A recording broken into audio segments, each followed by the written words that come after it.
उत्तर प्रदेश में भारतीय जनता पार्टी की भारी जीत के बाद भारतीय जनता पार्टी के ही बहुत सारे नेताओं के चेहरे पर हवाइयां उड़ रही हैं।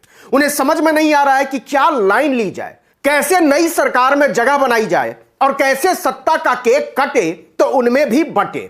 दरअसल सत्ता और बीजेपी की राजनीति के नए समीकरण में योगी तीसरे सबसे ताकतवर शख्स बन चुके हैं।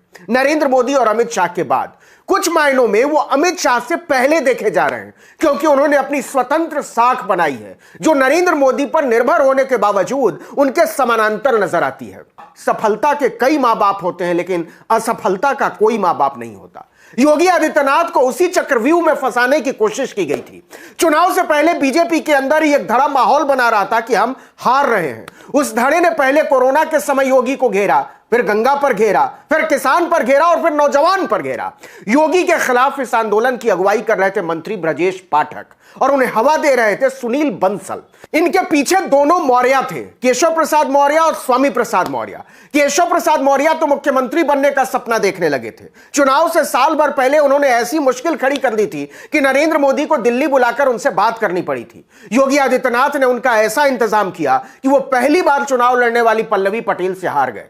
यहां तक कि प्रधानमंत्री नरेंद्र मोदी, केंद्रीय मंत्री अमित शाह और राजनाथ सिंह, नितिन गडकरी की ओर से शानदार अभियान भी केशव मौर्य को हार से नहीं बचा पाया।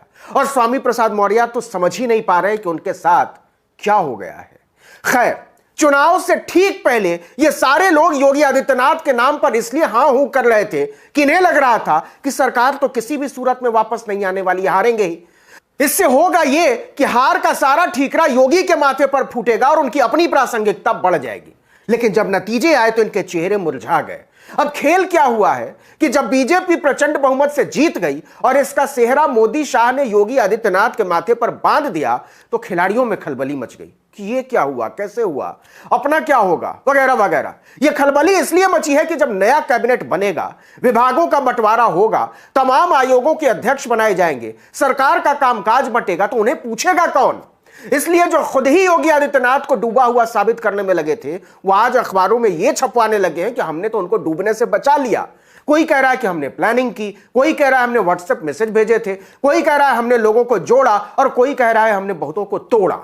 इन सारे लोगों को पता है कि इस पूरी जीत में योगी, मोदी और शाह के अलावा तीसरा कोई फैक्टर था ही नहीं, और जो था उसके आधार पर वो पार्टी को हारा हुआ मान चुके थे।